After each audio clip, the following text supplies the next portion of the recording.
Digital marketing में क्या target होता है, आज हम इसी के ऊपर बात करने वाले हैं। तो welcome back to my YouTube channel. मेरा नाम है अनीश सिन्हा और आप देख रहे हैं #विंडो। तो गाइज, आपका मेरे यूट्यूब चैनल पर बहुत बहुत स्वागत है।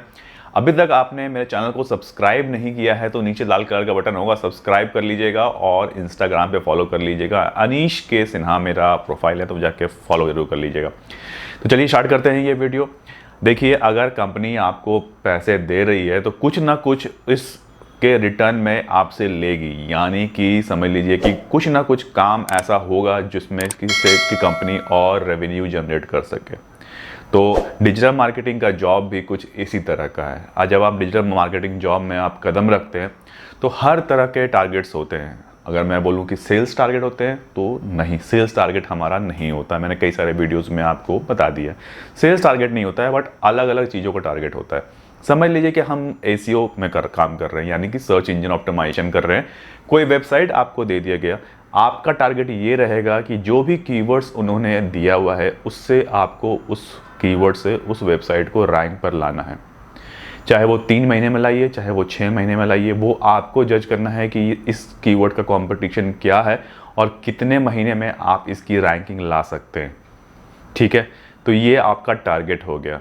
ठीक है, अगर सर्च इंजन ऑप्टिमाइजेशन कर रहे हैं, किसी वेबसाइट को फर्स्ट पेज पर लाने की आपके टारगेट हो गया कि भाई ये लो 10 कीवर्ड और इस 10 कीवर्ड से टॉप पर लाके मेरे को चाहिए। आप जो करना है कर भाई, लेकिन मेरे को इस 10 कीवर्ड से टॉप पर चाहिए।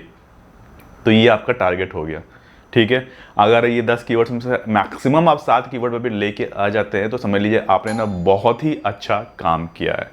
जो नेक्स्ट है वो है सोशल मीडिया। अगर आप सोशल मीडिया में काम कर रहे हैं या फिर आपको सोशल मीडिया का काम भी दे दिया गया कि ये ले भाई, तेरा फेसबुक का पेज है, ये इंस्टाग्राम का पेज है, ये ट्विटर है, ये लिंक्डइन है, ये पेजेस पर आपको काम करना है, इंगेजमेंट बढ़ाना है, लोगों के बीच जाना है, तो इस पर भी आपको काम करना है। और अब इसमें क्या टारगेट होगा? अगर सोशल मीडिया होगा तो इंगेजमेंट होना चाहिए, यानी कि लोगों तक ज़्यादा से ज़्यादा रीच पहुँचे। इसके लिए अच्छे हैशटैग्स यूज़ करना चाहिए, कंटेंट अच्छा होना चाहिए, जो पोस्ट है वो बहुत ही अच्छा डिज़ाइन होकर डिज़ाइनर के से आए आपको, तो उसको भी आपको जज करना है कि वो बढ़िया वाला पोस्ट हो, ऐसा ही कुछ भी पोस्ट ना हो।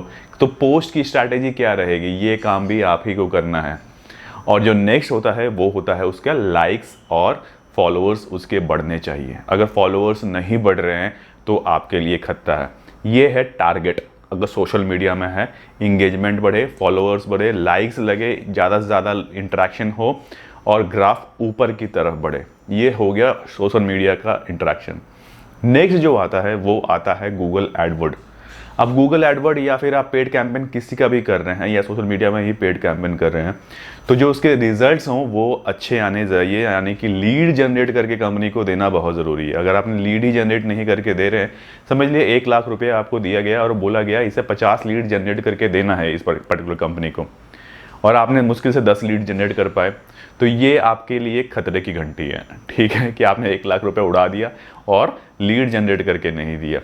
तो ये आपकी स्ट्रैटेजी होगी कि भाई कैसे से ज़्यादा लीड, ये आपका समझ लीजिए एक तरह का टारगेट हो गया ना कि आपको 50 लीड जनरेट करके देना है।